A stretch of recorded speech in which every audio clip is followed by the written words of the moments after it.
Bonjour, alors je me présente, je m'appelle Christelle Ortiz, je suis ergothérapeute et mon cabinet s'appelle Ergo Provence. J'ai décidé de commencer à faire des vidéos YouTube afin de faire connaître l'ergothérapie et aussi l'ergothérapie selon comment moi je la vois et je la vis. Voilà, donc la première chose, le premier sujet que je vais aborder avec vous, que vous soyez ergothérapeute ou autre, peu importe, je vais vous parler de moi, ma façon de travailler et notamment du cadre thérapeutique. À l'école d'ergothérapie, on nous a appris le cadre thérapeutique, mais j'ai jamais eu trop de facilité à rentrer dans ce cadre et depuis quelques années, je l'ai dépassé. Donc, je souhaitais vous faire part de ma façon de travailler au quotidien.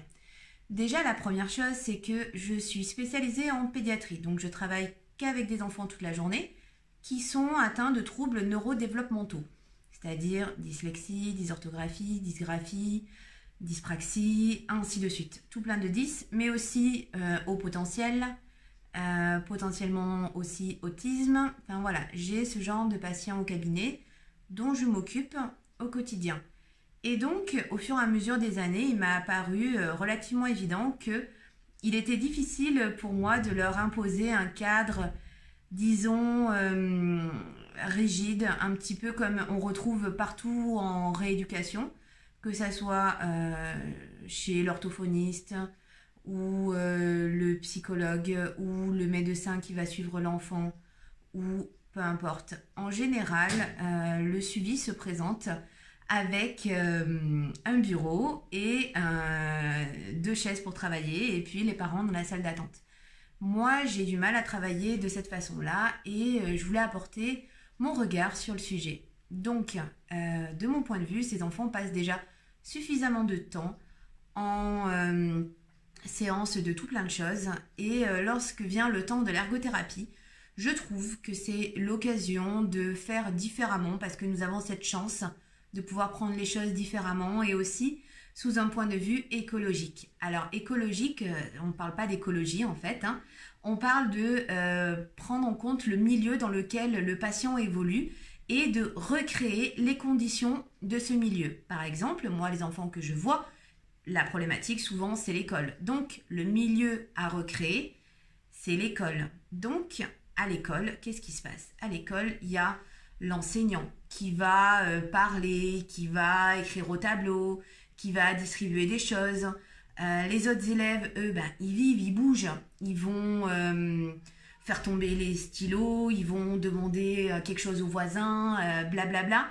Et donc ça crée en fait un écosystème où c'est pas le calme, la sérénité, tout ça comme dans une église. Ce qui fait que moi, en cabinet d'ergothérapie, je me suis dit que je ne pouvais décemment pas les faire travailler dans un calme absolu où rien ne bouge et où finalement rien ne ressemblera à l'école. Moi, je n'ai pas une salle de classe, donc j'ai dû m'adapter, en bonne ergothérapeute que je suis, pour plus ou moins recréer cette situation, ce milieu écologique. Donc, pour cela, je vous ferai visiter tout à l'heure mon cabinet, mais dans un premier temps, je vous raconte un petit peu. Donc pour cela, j'invite les parents à participer aux séances parce que ça va créer déjà un petit peu de bruit puisque je discute avec les parents pendant la séance, on échange et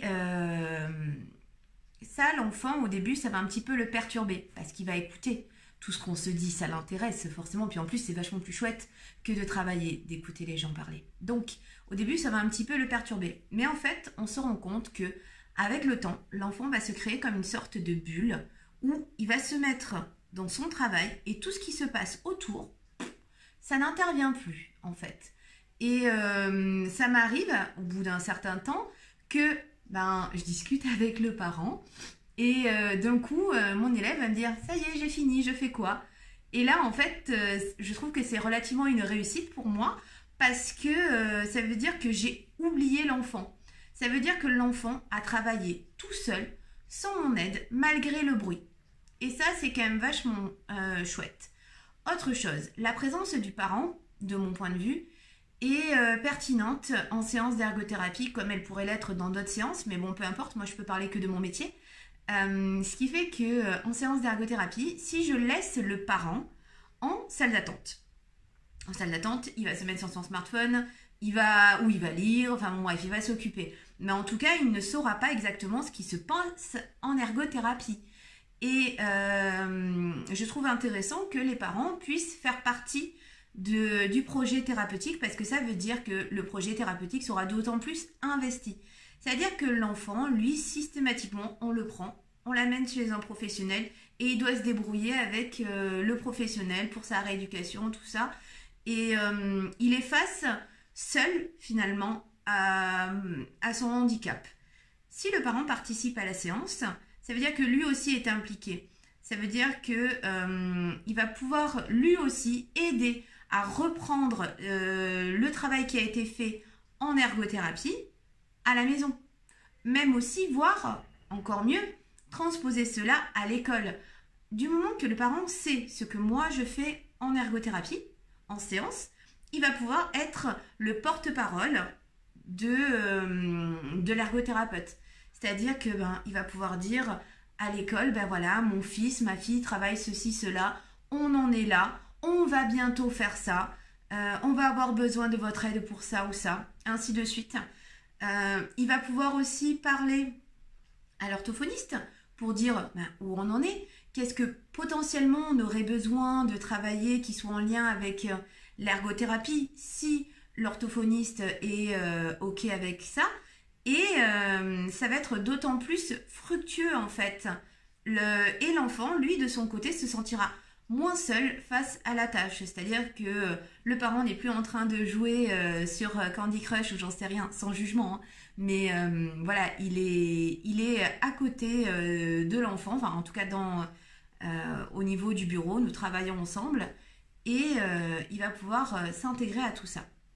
Donc voilà ce que j'avais à dire par rapport à ma façon d'aborder les séances d'ergothérapie. Je vais maintenant vous faire un tour du cabinet pour vous faire découvrir les lieux auxquels vous ne vous attendez pas. C'est parti! Bienvenue dans mon cabinet d'ergothérapie donc.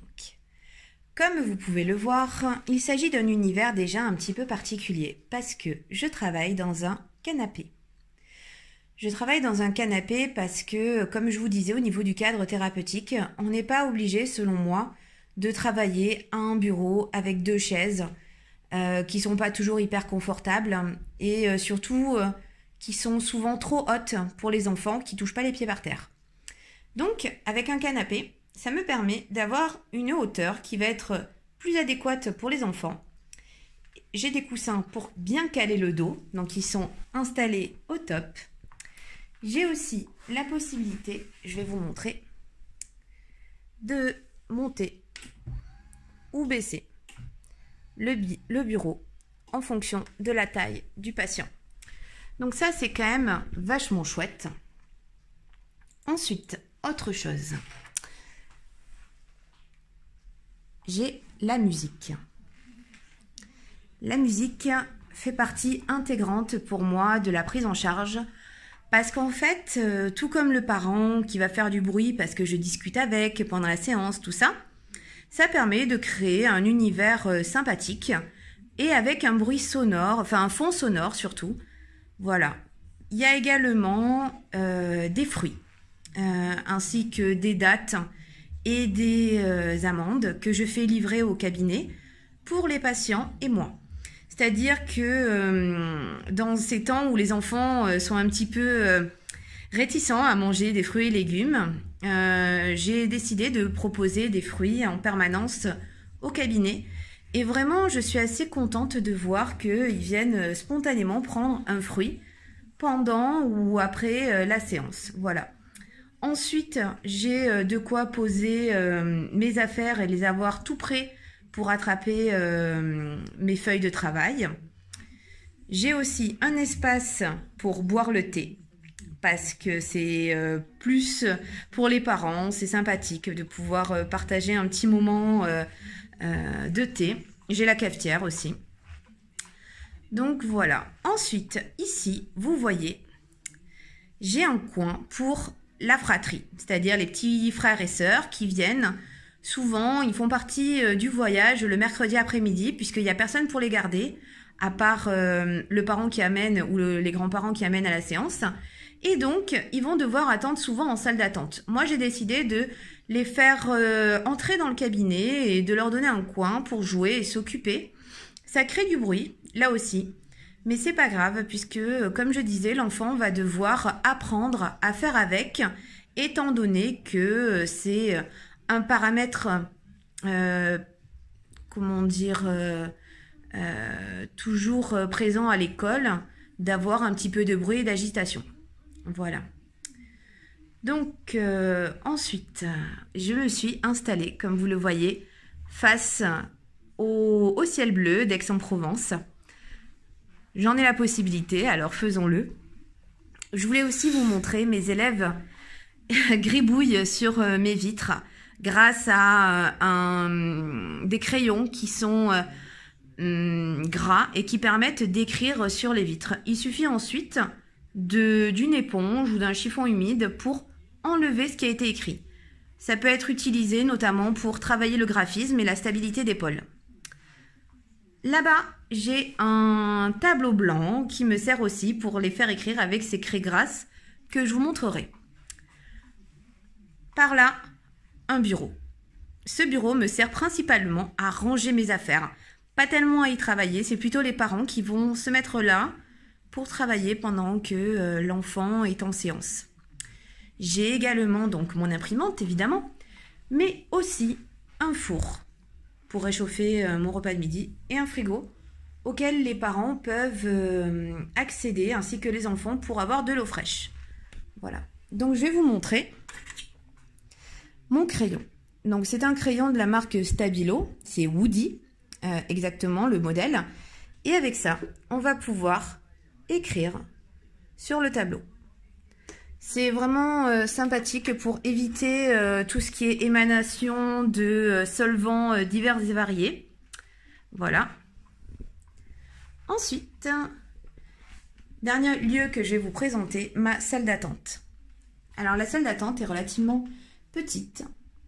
J'ai installé ici un coin pour qu'ils puissent attendre dans de bonnes conditions, avec de quoi s'asseoir, mais aussi et surtout des livres. Donc ces livres, j'en ai un petit peu pour tous les âges. Et ça permet de les occuper quelques minutes le temps que je termine avec l'élève d'avant. Ici, c'est un tableau que j'aime beaucoup. Voilà. Donc j'ai mis des couleurs pour rendre le lieu chaleureux. Et voilà la vision que mes patients ont quand ils arrivent au cabinet. Voilà. Donc ça donne envie de travailler, c'est sympathique et on n'a pas besoin de se mettre des contraintes déjà suffisamment présentes dans notre vie. Ce qui fait que en général, les parents vont s'asseoir sur les deux petits fauteuils ou alors des fois ils viennent même s'asseoir à côté de l'enfant pour pouvoir encore mieux participer à la séance et voir ce qui se passe sur l'ordinateur. Dernière petite chose dont j'aimerais vous faire part, une de mes particularités encore, j'ai des pantoufles. J'ai des pantoufles et souvent les enfants enlèvent leurs pantoufles, enlèvent leurs chaussures pendant les séances d'ergothérapie. Voilà. Et donc, pour terminer, j'ai acheté des frises à gratter. On trouve ça chez Action. Il suffit de gratter avec les crayons en bois qui sont proposés et ça découvre un dessin en couleur. C'est souvent l'occasion pour les enfants en fin de séance de venir gratter et découvrir un animal ou un morceau de la frise. Voilà. Ils aiment beaucoup et je l'utilise aussi en rééducation du geste graphique. Ce que je fais relativement peu, mais que je fais de temps en temps. Voilà!